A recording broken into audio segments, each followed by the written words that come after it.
बीते दिवस जिला मुख्यालय में हुई चोरी की बड़ी घटना को अंजाम देने वाले चोर गिरोह को कोतवाली पुलिस ने खुलासा किया। आपको बता दें कि 31 दिसंबर को बलौदाबाजार निवासी हीरालाल अग्रवाल द्वारा कोतवाली में रिपोर्ट दर्ज कराया गया कि वह सभी सहपरिवार पूरी घूमने गए थे। इस दौरान पड़ोसी द्वारा फोन कर बताया गया कि घर के अंदर खिड़की का रॉड निकला और टूटा हुआ है। की सूचना पर घर को चेक किया तो अंदर घर का सामान बिखरा और सोने चांदी के आभूषण, एक लैपटॉप, नकदी 1,95,000 सहित कुल 4,50,000 का सामान घर में नहीं था, जिसे किसी अज्ञात चोर द्वारा चोरी कर लिया गया था। इसकी रिपोर्ट में विवेचना पर लिया गया। प्रकरण की गंभीरता को देखते हुए एसएसपी दीपक कुमार झा के निर्देशन में घटनास्थल पर जांच कार्यवाही, सीसीटीवी फुटेज का अवलोकन एवं चोरी के आरोपियों का पता तलाश प्रारंभ किया गया। मामले में अनुज कुमार अतिरिक्त पुलिस अधीक्षक के नेतृत्व में साइबर सेल और थाना कोतवाली की विशेष टीम का निर्माण किया गया।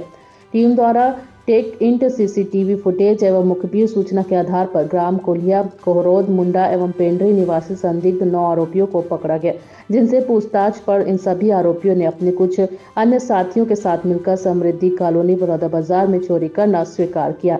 प्रकरण में सभी 9 आरोपियों को विधिवत गिरफ्तार कर न्यायालय के समक्ष प्रस्तुत करने की प्रक्रिया की जा रही है। दिनांक 31/12/23 को समृद्धि कॉलोनी के निवासी हीरालाल अग्रवाल के घर पे चोरी की हमको सूचना मिली थी। सूचना पे सिटी कोतवाली में अपराध दर्ज किया गया था और हमारे सिटी कोतवाली की टीम और साइबर की टीम के द्वारा लगातार पतासाजी की जा रही थी। इसमें कुछ टेक इंट था, कुछ सीसीटीवी फुटेज था, जिसके आधार पे हम लोग कुछ संदेहियों को अपने हिरासत में लेकर पूछताछ किए हैं, जिसमें से 9 आरोपी हैं जिनको आज हम लोग गिरफ्तार करके रिमांड में भेज रहे हैं, जिनका नाम तीरथराज वर्मा, रेवल वर्मा, सूरज वर्मा, भूपेंद्र कुमार, रुपेश वर्मा और हिमांशु, ये लवन थाना क्षेत्र के रहने वाले हैं। रोहित, सुनील और राजा ये पेंड्री और ग्रामीण थाना जो घाटापारा का उस क्षेत्र के रहने वाले हैं। इनके द्वारा हीरालाल अग्रवाल जी के निवास स्थान पे जाके 31 तारीख के रात को इन्होंने चोरी किया था और अपने अपराध को कबूल किए हैं। इनको आज गिरफ्तार करके रिमांड में भेजा जा रहा है। सर कुछ ही नहीं, ऐसा कोई बात नहीं है। पुलिस अपनी विवेचना विधिपूर्वक करती है, चूँकि चोरी का मामला रहता है, रिकवरी करना भी पड़ता है, बट ऐसा कुछ भी हम लोग प्रताड़ना वाली बात नहीं है।